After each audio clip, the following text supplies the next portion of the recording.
Welcome to the third episode of the Andy Meadows Show. We took a few weeks off so I could put the final touches on an invention I've been working on in my garage. More on that later in the show.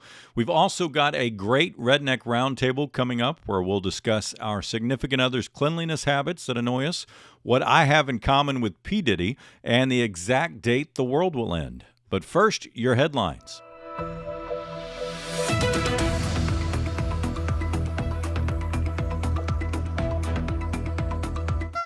Actress every married man has to say, yeah, I don't know why everyone thinks she's attractive either. Sydney Sweeney has launched her own lingerie line with Jeff Bezos and his new bride, Lauren Sanchez, hence why the young actress was at their $55 million Venice wedding recently, which I'm guessing was still less fun than any of the weddings I attended at a VFW hall growing up, featuring fajitas, keg beer, and at least one fistfight. Paranormal investigator Dan Rivera died unexpectedly during a Gettysburg, Pennsylvania ghost tour that featured the infamous Annabelle doll. The news of Rivera's sudden death came as an absolute shock to everyone who has never seen a horror movie. By the way, I was fascinated with ghosts growing up. I even thought I could smell them at one point. Long story, won't go into it. But then I worked at a radio station that was haunted. It was in a haunted building. And I saw a ghost. One followed me home from work, and after that, I was no longer fascinated with ghosts. I was terrified with them, so stay away from ghosts. Despite growing cries from his MAGA base to release files related to the Epstein case, President Trump brushed it off, pushing back on a reporter saying, "Are you guys still talking about Epstein?" and went on a 400-word rant on Truth Social, telling people to drop it. That backfired, driving even more Google searches to the topic. All he needs to say is, look, we all have that creepy friend that we knew was creepy, but we didn't know how creepy he was. That was my pal, Jeffrey Epstein. So I can't release the documents because my name and a bunch of other rich and powerful people's names are in there. And yes, we're also pervs, but not like Epstein-level pervs or something along those lines. There's a new dating trend where single women steal men's lunches as a way to get noticed and potentially asked out on lunch dates. Terrible idea. Like my grandma used to always say, the way to a man's heart is through his stomach. Personally, I think she was about a foot off, but solid advice nonetheless. Don't mess with a man's food. Coming up, we'll show you how to play half a minute to win it, where you can win $500 in just 30 seconds. Sign up to play at andymeadowsshow.com.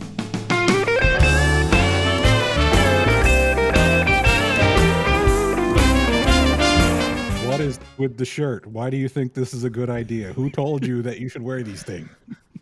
You look like a bad extra in a cheap Toy Story movie. What is going on? I have been told I look like Woody from Toy Story before, so maybe I'm trying to get people. No, you look like Woody's girlfriend. What was her name? That's what it does look a little blousy. Blousy? Yeah, it does in the look lighting. A little blousy. When I wear this on the lighting, I'm sure it's the lighting. That's what it is. When I wear this on stage, I've got a like a Western suit over it, so you don't see. It's just the right amount of this shirt. When I take the jacket off, like for second set or after the break, people are like, "Whoa, whoa, yeah, yeah," and for all the right reasons. I like it. Yeah, and you're not exactly so. Chris's fashion thing is, you know how high school kids are now wearing pajamas to school now? Yeah. I don't know if you know that. That's a trend now. And like slides and yeah. Yeah, they're just dressing super casual. Chris is the one who started that 25 years ago because Chris used to wear pajamas to high school. What's the point? You just got to be comfortable. Now, are we talking about like pajamas, like pajama pants and a t-shirt, or are we talking about like the matching set? Oh, no, pajama pants tailored and t-shirt. With your initials. B2. Oh, yeah. I was Hugh Hefner before he was. Is that what you're saying? Smoking jacket. Yeah. I get, yeah. And, if you need me, teacher, I'll be in the hall. That's right. Chatting up a substitute teacher in the hallway. I can make you famous, lady. Since this is the Redneck Roundtable, we're going to go around the table and let everyone introduce himself and tell us one thing that qualifies you as a redneck. I'll start. I've been to jail twice, once for assault with baby oil. Do not ask. The other time for I was P. Diddy before P. Diddy. Actually, I should not say that. Although he did get. Can you believe he? Can you? By the way, can you believe Listen, that I'm he's not saying he's a nice guy. Clearly, Unbelievable. we all know he's bad, but They said when they brought him into the jail, they gave him a standing ovation. All the prisoners. I mean, he's like a conquering hero. Yeah. So did he get jail time, or did he? Has that sentencing even happened yet? Well, I don't know wherever they're holding him, but I don't know. No, he didn't get. I think he's going to end up getting like time served. Oh wow! Because he was in there for insane. a year. Yeah. Yeah. So yeah, salt with baby oil was one. The other time for bouncing a check, that was not my fault. I got a funny story that goes along with that. What's that? So, in our family, we play a lot of board games, and we were sitting around one night, mom, dad, me, we were playing a game, and Andy's girlfriend at the time comes through the door and's like, I got to tell you, Andy got arrested and he's in jail. And mom just goes, hey, whose turn is it? And she thought it was like, whose turn is it to get Andy out of jail? But mom was like, whatever, we'll deal with it tomorrow. Who's playing the game? Whose turn? And that one pissed me off because I had the money to cover it was a $62 check I wrote for a hotel or motel stay at this city. I was running a radio station over the summer. And so when I got arrested, I didn't know I'd bounced the check. And when I got arrested for it, I'm like, I've got the cash to pay the fee, the check. And they're like, nope, it's not how it works. You got to see the judge in the morning. I'm like, damn it. Yeah. Anyway. John, what's your redneck fact? Well, I was thinking about a bunch of ideas, and some of them will incriminate a lot of family members, so I've got to be careful about what I say. So, just a quick one. I'm from Little Rock, Arkansas, and that in itself kind of makes it seem like I'm a bit of, I don't know if a redneck, but definitely Absolutely. from the South. And I just remember as a child, my dad would have to take cattle from the sale barn back to his farm, and he had an old Arkansas State Police trailer that he bought from a police auction. So he would pull that behind his truck, and the floorboards were all rotted out of it one night. And so we're driving the cattle. We're going through Conway, which is a town in Arkansas, and the bottom of the board busted out, and the cow fell through the board and started scraping its leg on the highway. And we were pulled over by a cop. He said, you got your cow's leg is hanging out of the bottom of this trailer. And so I remember, I'm probably like, I don't know, 12 or something. And we pull over and kind of figure it out. And then also both of the tail lights were busted of this thing. So I remember going to a gas station and buying two flashlights and then duct taping them onto the back of this trailer so we can make it all the way home. So that son is how grated cheese is made. That's right. Yeah. Too soon or for the cow? Yeah. Yeah. But there you go. So I was a little. We dealt with it. Like, what do you do with a cow that's got its leg scraped? We just shot it there. We made steak. It's fine. It's fine. No, yeah. I just, we always grew up like now as an adult, I always try to have the right tool for every single thing. Like I have the right tool to figure it out. But I remember as a kid, my dad never had the right tool, and it was always just figuring it out. Figure it out. Nail and wire and duct tape, Well, when you're a ways from town, like I remember Dad would siphon gas from one vehicle, like when the mower needed gas, because we were only like probably 7 minutes from town. But when the closest gas station is 7 minutes away, he would siphon gas out of the truck to put it in the mower. And I thought that was so hillbilly. Yeah. Yeah. Well, how else do you get gas? I don't know. At least he was taking it from his own vehicle. At least it wasn't the neighbor's truck. That's right. Yeah. Yeah. Chris, what's yours? I've gas before. I remembered something when we were visiting mom and dad over the weekend, and we were out on the lake, and I saw these kids that were playing on a homemade slip and slide.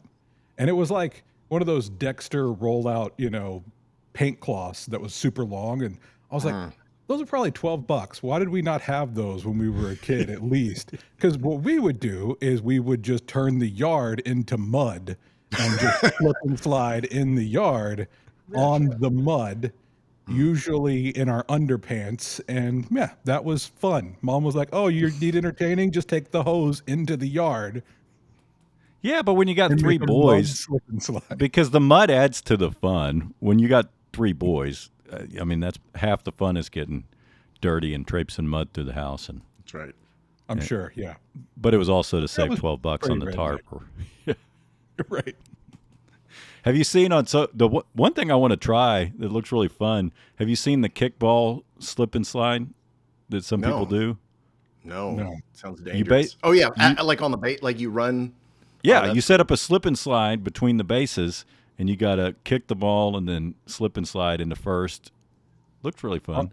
Are there people there trying to stop you on the slip and slide? Well, because it's kickball, so you can throw the ball at them to stop them. Oh, okay. Okay. I'm picturing somebody trying to stand on a slip and slide to get you. Remember, that's how we would play baseball. Sometimes we would use a tennis ball because we only had three of us. So we'd use a tennis ball, and you just had to throw it and hit the guy to get him out. I'm giving too many redneck facts. That'll do it. Yeah, you're going to run out. Probably not. No, probably not. So here's our topic number one. What was that, John? Right. Well, no. I said I did. I also, if that story wasn't good enough for you, I also have a great picture that I want to show you. But so you let me know if we can do a screen share later. I've got it. Send it to me. I'll add it in post. Okay. Or do we need to get a reaction to it? You probably need a reaction from it. I have the actual picture in my office. I can go grab it and show it to you. Yeah, go grab it.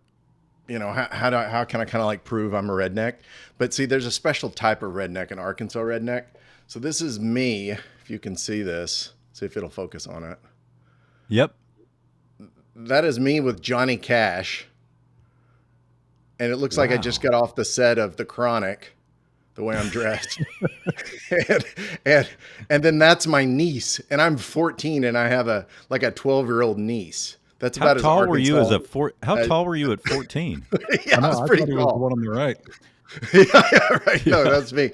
That's me. So I don't know, when was this? That was in 94. So how would I be in 94? I don't know. I was probably like 16 or something. But yeah, it's about as redneck. That's me meeting Johnny Cash in Branson, Missouri, of all places, or Missouri, depending on how poor you are. And yeah. Were you with me when we stopped by Sun Studios in Memphis, where they recorded? I feel like you were with me. Was I? I mean, I've been there times. Oh, we were driving through town.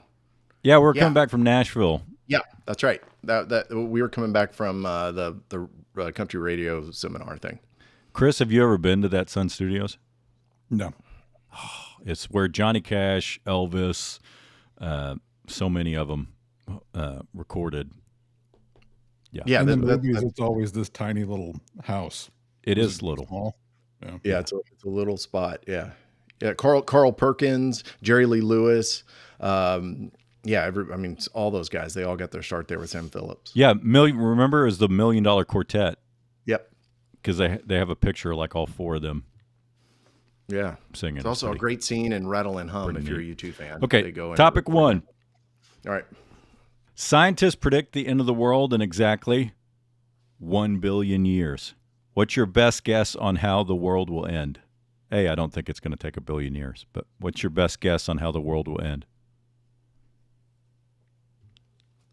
1 billion years from now? That's kind of a specific number. Like, do they have a date? Is it like the Mayan calendar from Nerds? Yeah. Okay, so this is what you got to worry about. Billion years from now, but it's on a Wednesday. Is this a whole universe death or just the Earth? I think it's just the Earth. Okay. I mean, who cares? I mean, 1 billion years? I mean, there's going to be no civilization in 1 billion years. Well, what if they Futurama style figure out a way to keep our heads around so we're all still here? Be AI. Yeah. I mean, that's going to happen sooner than 1 billion years. That's in a couple thousand years, I would guess. So. My guess is probably just heat death and all the water boils off or aliens come. Christ. Yeah, at least aliens would be aliens would be a more fun way to go out because at least we'd all go out fighting, you know? Yeah, the real Independence Day scenario. Yeah. Break yourself. What does he say to the alien when the alien opens it? Welcome to Earth. That's what he says. Man, bunches the that. alien was the original Chris Rock. That's a Yeah. I mean, all the things we right. learned from Will Smith. I think AI generated meme that tricks someone in North Korea into firing off a nuke is probably the most likely scenario. Because you know that not because of a meme, but that almost happened one time where in Russia there was a malfunction and their system thought we had fired a bunch of nukes at them, and the one low-level employee and that was supposed to escalate it to the next level knew. He was like, something tells me that the equipment's malfunctioning and this isn't right. So he didn't raise the alarm, and it obviously ended up being fake. So he's credited. There's a documentary about him. He's credited as the guy who saved the world. Wow. So Isn't that do you nuts? think then that when we actually launch the nukes at them, they're going to be like, oh, this is probably that same thing again. So it works out. It's fine. Yeah. So I'm surprised we didn't think, yeah, maybe that's the way we can get a jump start on it. they set the EAS off in Hawaii a couple years ago with like nuclear missiles are coming. And were you in Hawaii when that happened? no, we had just left like about a year or two before. No, I'm glad I was not in radio when that EAS message came across.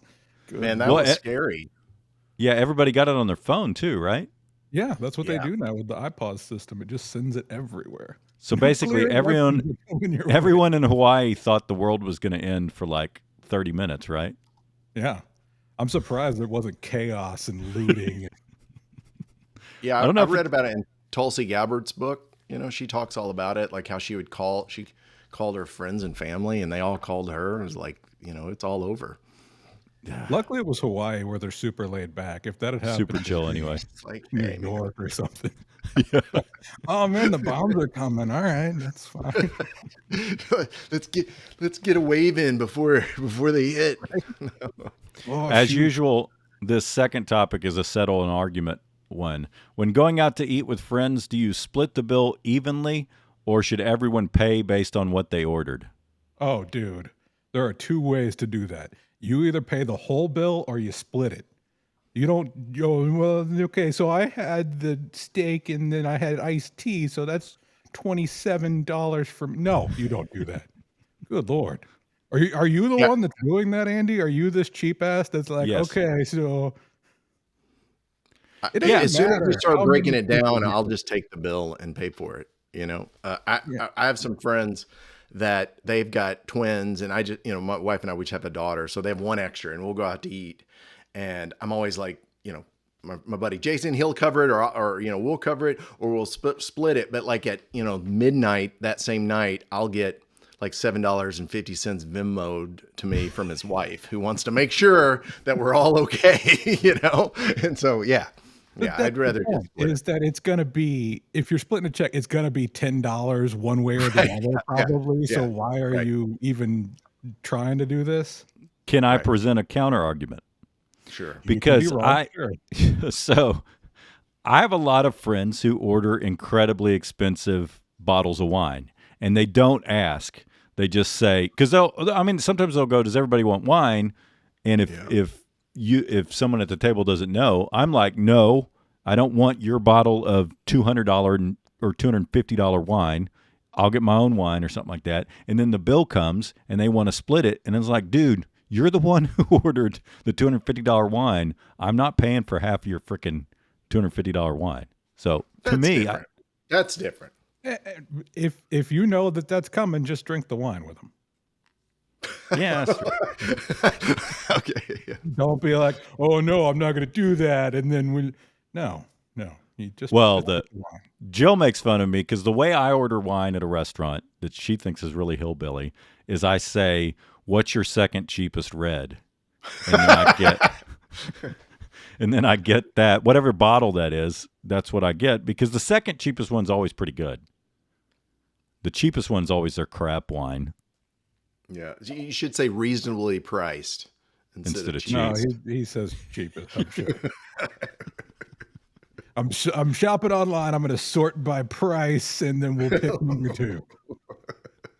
The other thing I said that really let her know early on in the relationship that I was a hillbilly is we were walking into sushi place, and I just poked my head in and said, "Y'all got chicken?" And they said, "Yeah." I go, "All right," because I don't eat sushi, so I just wanted to make sure They got chicken. Are you a sushi guy, Chris? Yeah, I'll eat anything. Yeah, that's true. Yeah, me too. Hence the body type. Hey, this is Secrets of neat freaks revealed, like cleaning as you go and having a place for everything. John's a neat freak, aren't you? I like to pretend It looks I'm like a neat it. freak. Yeah, I think I like to pretend. Outside of the camera frame, I mean, it's just chaos. It's like a hoarder's paradise in here. So just That don't is turn not the true. camera around. Stacked floor to ceiling behind. Okay, I got you. I've been to your house several times, and it's always spotless. Well, we like order. You know, we do like order. So yeah. Okay, so that leads into my question, because does your significant other have a when it comes to cleaning, some habit that drives you crazy? Dude. So you're saying that we clean not our here, own? but hang on. Do what? You're trying to get me in trouble. I know nobody's going to watch this, but if she hears me from the other room, I am in deep crap probably.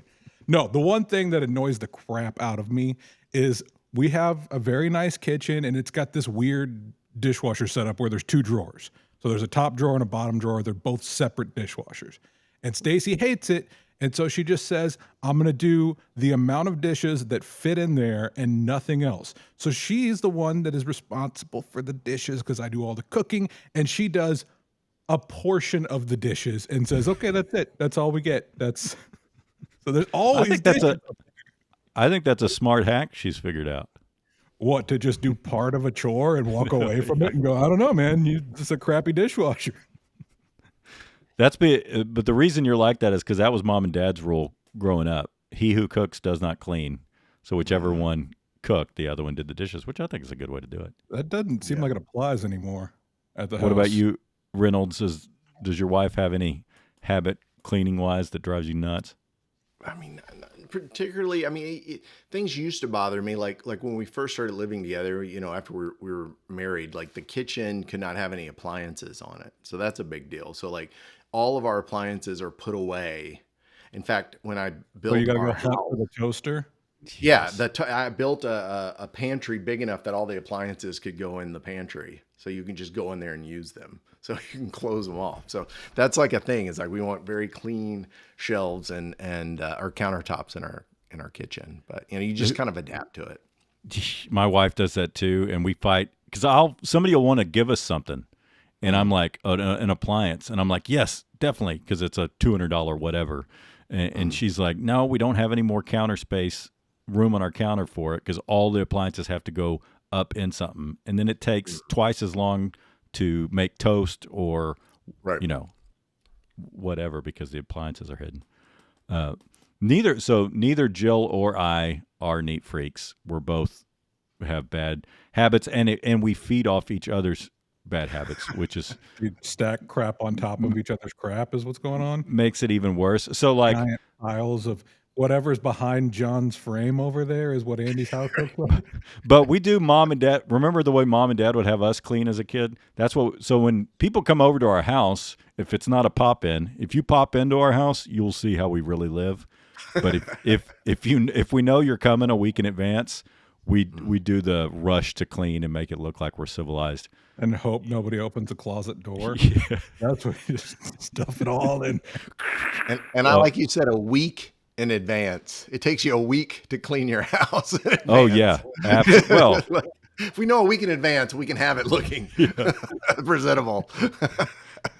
but when we started dating, I had a box under my sink that was like my random crap box, and so it was incredibly gross. And she tells this story now, like to point out how disgusting I am. But she, like your wife, Chris, my wife will leave dishes in there. Like if I go away for a radio seminar or something, and I'm gone for 3 or 4 or 5 days, when I come back, not a single dish will have been washed because she hates. Stacey will freaking do the doing that. dishes. I don't want to say she won't. She'll No. just do What I heard was portion Stacy never of does the dishes, and that's how I'm going to edit it.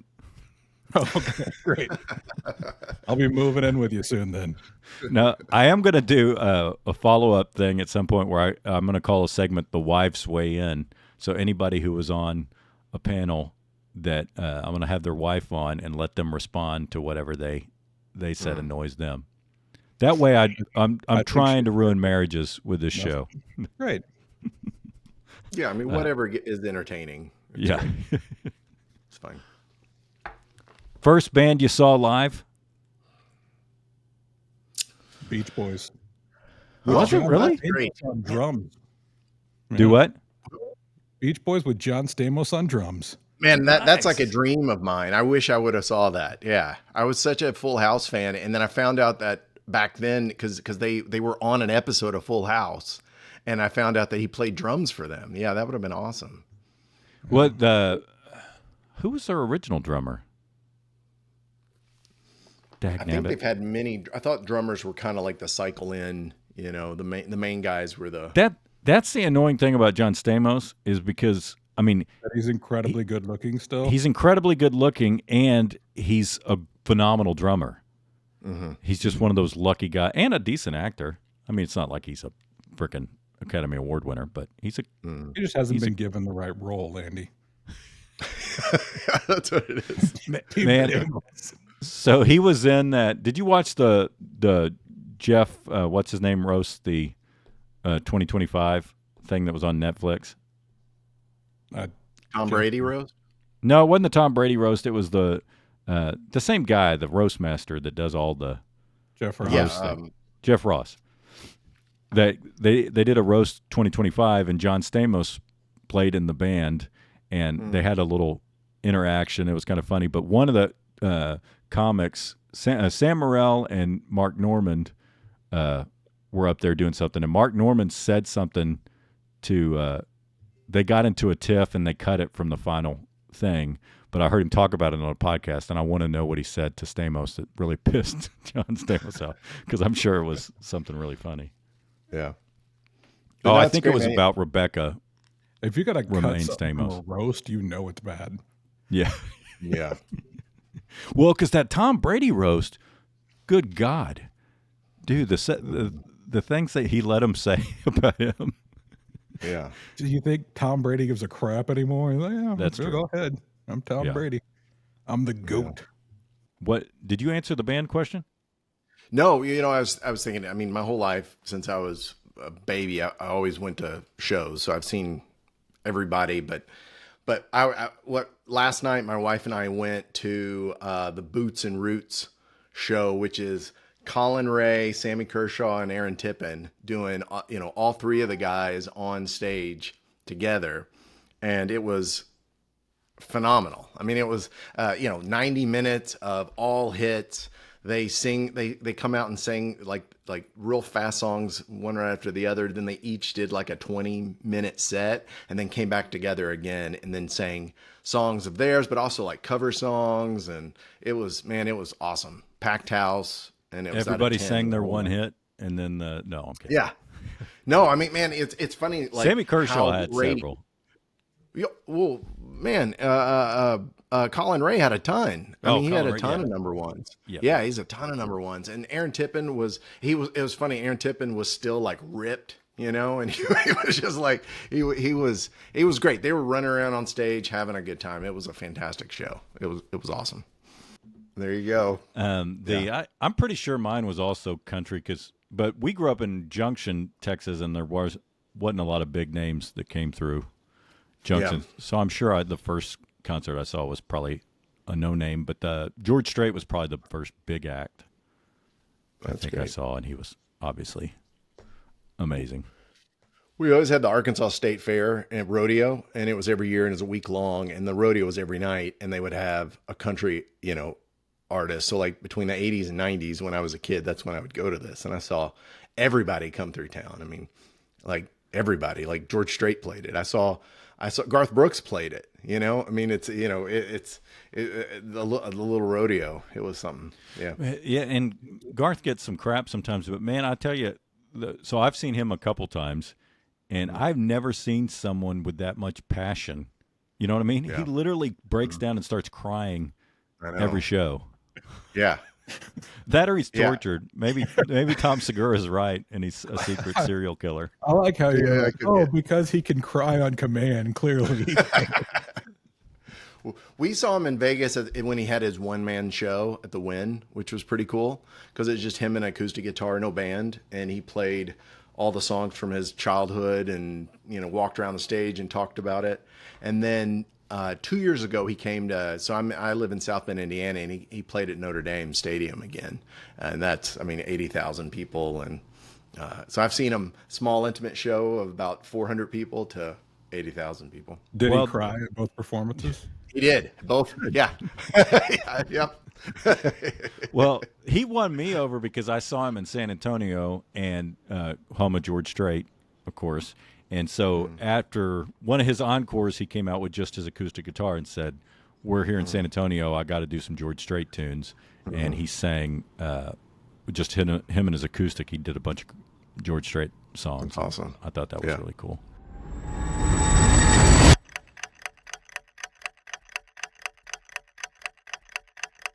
This is a little game we call Half a Minute to Win It. Answer 5 questions right in 30 seconds, and you win $500.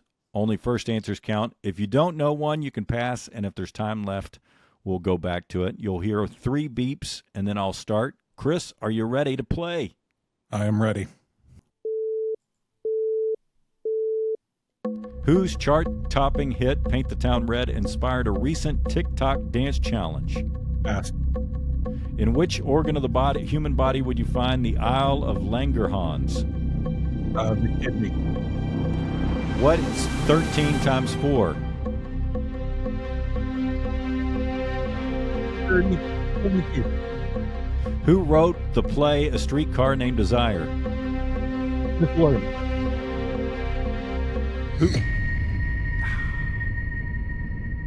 I should have got the last question a little faster. You but can't even read them in 30 seconds. That's the problem. Why is it playing again? Oh, because I hit loop. You got the Tennessee Williams right. If you didn't get the Tennessee Williams one right, I was going to be mad because our mom is a drama teacher. Yeah. What did you say on the math question? 42. Oh, 52. See, you were close. 30. Are you And sure? on the 13 times 4, Andy, are you sure? 40. Oh, yeah, you're right, 52. Yeah. Carry the one. I used a calculator, dude. In which organ of the human body would you find the Isle of Langerhans, which I'm sure I mispronounced? The pancreas. You said the kidney. You're close. And how did you not get the Doja Cat one? Whose chart-topping hit Paint the Town Red inspired a TikTok dance challenge? Because it's not in my playlist. Wheelhouse. And I didn't get the last question, but it was spell Ferrari. Ferrari. You'd have got it. See? It's not impossible to win. It's just not easy. You can't read it fast enough, Andy. You need to shorten your questions is your problem. You got to give them some time to answer. I was trying to read them quickly.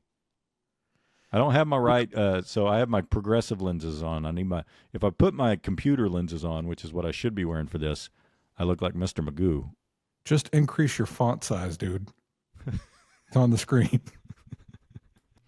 Your Recs and Rants are next, but first you might have noticed that we skipped 2 weeks of doing the show. That was my fault. I've been working on an invention in my garage the past few years, and I just needed to focus and get it done. I'm very excited about it, as you can tell, because it's a very big deal. I've invented my own time machine. Turns out the key wasn't a DeLorean or plutonium, as the movies would have led us to believe as kids. It was my half Camaro, half Trans Am, and 50 strategically placed M80 fireworks that have been banned in all 50 states and most countries. Anywho, now that it's functional, I've hired a reporter and sent him back in time to tell us what life was like throughout a few key spots in history. I thought it was a great idea, starting with the time of the dinosaurs. Brock Bowers is our intrepid, freshly hired reporter. Brock, can you hear me? Are you there? Yes, Andy, I'm here in the Jurassic period, and I'm not going to lie, it's terrifying. Why did you make me do this? Don't look him in the eyes. You can't stare down a T-Rex, Brock. But yeah, my bad. I thought it would be informative. Sounded like a good idea. I'm sure he'll be fine.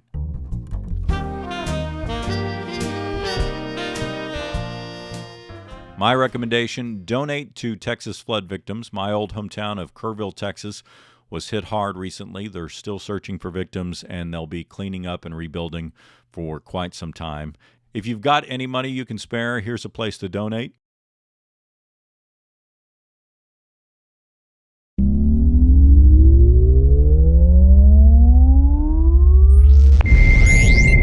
Last week's Game of Games answer from the category booze is B. A Manhattan is made with 2 ounces of rye whiskey, 1 ounce of sweet vermouth, 2 dashes of bitters, and a garnish of brandied cherry or lemon twist.